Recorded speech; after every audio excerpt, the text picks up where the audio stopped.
السلام عليكم ورحمة الله وبركاته دمان قيارتي soo dhawaada waa barnaamijkeenan maanta insha Allah taala waxaan ku qaadaa dhigi doonaa arrin ka soo korodhay arrimaha soo galootiga dalkan Mareykanka gaar ahaan kuwa raba inay qaataan dhalashada dalkan Mareykanka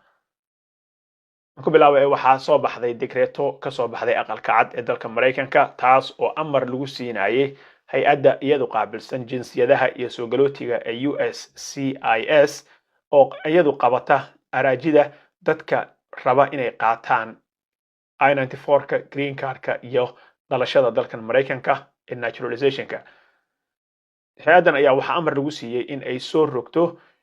sharci horey u jiri jiray boorkana dib ay uga jafto sharcigaas oo markii ugu dambeysay la isticmaalay ay ahayd 1991 xilligii hore ee George Bush uu joogay sharcigan ayaa waxa uu ahaa qof kasta oo soo apply gareeya ama soo codsigiisa soo buuxsada rabana in uu qaato dhalashada dalka Mareykanka ee buuxiya applicationka N400ka in laga bilaabo maanta laga rabo in la soo qofkaas uu la yimaado dariskiisa warqad uu kala yimaado shaqadiisa warqad uu kala yimaado iskuulka uu dhigto warqad uu kala yimaado iyo dadka uu la macaamilo iyo communityga warqad inuu kala imaado taas oo ay ku xoojinayaan videogii horey aan u sameynay ee ku saabsanaa moral characterka ama qofka sida uu u wanaagsan yahay oo u yahay qof u qalma in la siiyo dhalashada dalka Mareykanka sharcigan ayaa waxaa markiisii hore joojiyay 1965 madaxweynihii Lyndon B Johnson la dhihi jiray waxaa dib u soo boorka uga jafay George Bush 1991 wixii ka dambeeyayna faraha ayaa laga qaaday waxaad ogtihiin qof walba oo buuxsaday ama horey u qaatay dhalashada dalka Mareykanka in markii applicationka aad buuxisay faraha laga qaaday faraha qaadistaas laga qaaday ayaa waxa ay FBI-da dalkan Mareykanka hay-adda u qaabilsan baaritaanada iyo sirdoonka dalkan Mareykanka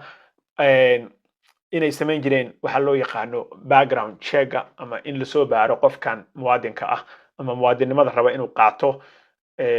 inuu dambi leeyahay inuu deen lagu leeyahay inuu macnaha cashuuro la goostay waxyaabahaas bay baaritaan ku soo sameyn jireen markaas kadibna waxa afududaan jirtay in qofka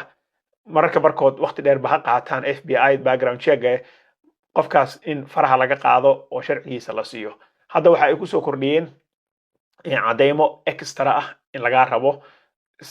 cadeymahaas extrada ah ama dheeraadka ah oo laga rabana waxa hadda lagu soo daray oo soo baxday shalay in aad la timaadid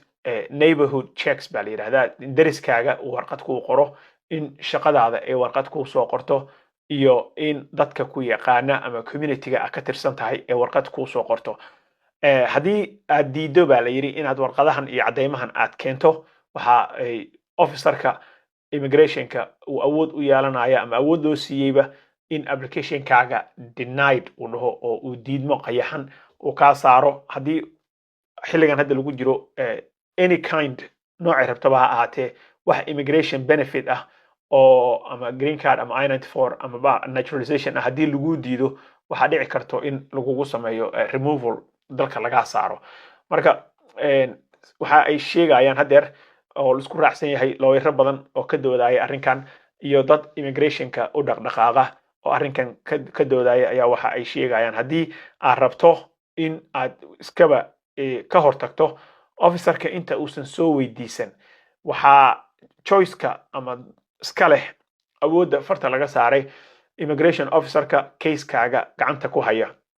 haddii marka uu rabana wuu ku weydiinayaa testimonial letterska warqadahaas waxaa laga rabaa saan idin sheegay neighborska dariskaaga employerska qofka ku shaqaala u shaqayso coworkers dadka la shaqaysa hataa waa laga rabaa iyo dadka aad ganacsiga idinka dhaxeeyo ee business associateska ah marka haddii uu jiro qof kugu kacsan war u fiirsada hadalkaas waxa la rabo waxa isku dayayaan dadka inay ka maaragtay ka joojiyaan oo ka niyad jabiyaan inay apply gareeyaan oo soo doontaan dhalashada haddii uu jiro qof kugu kacsan oo asla shaqaynayseen aada waxa waaye warqad ka qoro oo qofkan qof xun waaye ma fiicna characterkiisa iyo wixiisa in deny lagu dhaho ama lagu diido sharciga bayba keeni kartaaba so warqadahan dariskaaga oo kale wanaagsan oo diinta islaamka na faraysa in deriska la wanaajiyo qofka aad u shaqayso ma ogid mara u baahan doonto inuu warqad kuu qoro dadka aad isla shaqaysaan xiriir wanaagsan waa inuu idinka dhexeeya iyo dadka ganacsiga uu idinka dhexeeyo oo caddayn kara in aadan ahayn qof qaa'in ah oo maaragtay wax hada oo wax dhibaateeya ama aan la aamini karin because warqadda uu ku qoraayo qofkaas testimonial letter baa la yidhahdaa waxay caddayn u tahay inaad tahay qof wanaagsan so arrinkan ayay soo kordhiyeen maalinka hore waxay soo kordhiyeen in driving reportkaaga ama gawaari wadidaada lagu soo daro oo tigidhada aad qaadatid oo ganaaxa ah oo lagu siiyo ama speeding ha lagu siiyo ama accident ha lagu siiyo ama maaragtay ha lagu siiyo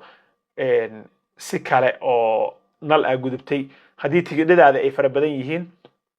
moral characterkaaga uu xun yahay bay maalinka dhaweyto ay soo saareen sheekadii ahayd oo aan ka samaynay videoga oo u ahaydna ani ahaanteeda tii ugu darayd oo ay maamulkan haddeer inta uu imaaday Trump ugu yaabka badnayd tigidho badan haddaa qaadato dhalashada in lagu diidaaba laga yaabaa haddana maanta waxay ku soo dareen in warqado aad ka keentid deriskaaga shaqaalahaaga qofka aad la shaqaysid qofka businesska idinka dhexeeyo iyo waxaas arrinkan marka horeba waxaa jirtay qofka qaadanayo dhalashada in shuruudo ay ku xirnaayeen shuruudahaas oo ay ka mid ahaayeen background check aan idin sheegay iyo sidaas la mid ah qofka haddii xaas lagu keenayna 3 sano inuu dalka Mareykanka joogay shardi bay ahayd haddii qofka qof asayli ah oo derbiga ka soo booday oo magangelya doon uu isku dhiibay ama qof refugee ah oo qaxootiya oo iyagu soo qaadeen oo inta ay keeneen uu ahaa requirementiga ama sharciga wuxuu ahaa in 5 sano qofkaas uu joogo soo qofka qaxootiga iyo qofka asayliga ah 5 years baa laga rabay inay joogaan si edeb leh dalka u joogaan dambiyada iska ilaaliyaan wax dhibaato aysan geysan canshuuraha aysan la goosan shaqadooda straight iska ahayd waxyaabahaas dhan bay jagarayn jireen inaad dambi aadan gelin oo background checkaaga uu fiican yahay in aadan la shaqaynin qolyahan ay ka soo horjeedaan Mareykanka oo liiska ugu jira waxyaabahaas oo dhan bay marka hore iska ahaan jirtay waa dhaweyto waxay ku soo kordhiyeen driving reportkaaga in la fiirinayo oo tigidhada aad qaadatay ay kugu yeelan karaan raad kugu yeelan karaan marka applicationka aad samaysid haddana waxay ku soo dareen in sharcigan oo waa hore laga taqluusay haddana dib boorka oga soo jafaan marka waxaad moodaa maamulkan in uu ka daba wareegayo heestii ahayd berigii hore waxaa jiray inan aan bil iyo labo hadalkaaga bixino raggu baadigooba marka baadigoob bay ku jiraan bari arag ku weyda marka baadigoob bay ku jiraan waxbay raadinayaan hadba sharci oldi ah oo mid la isticmaali jiray 1794 iyo mid la isticmaali jiray 1965 iyo mid ay ugu dambeysay 91 oo 32 sano ay hadda ka soo wareegatay waxaas oo dhan bay hadda ka daba wareegayaan mid kastana dib ay boorka oga soo jafayaan marka intaas ayaan rabay inaan maanta insha Allah taala noogu soo koobo waad mahadsantihiin hadduu videogan ku soo gaaro share gare insha Allah follow facebookena and subscribe to the channel haddaad nagu cusub tahay haddii kalena like and share insha Allah wasalaamu calaykum waraxmatullaahi wabarakaatuh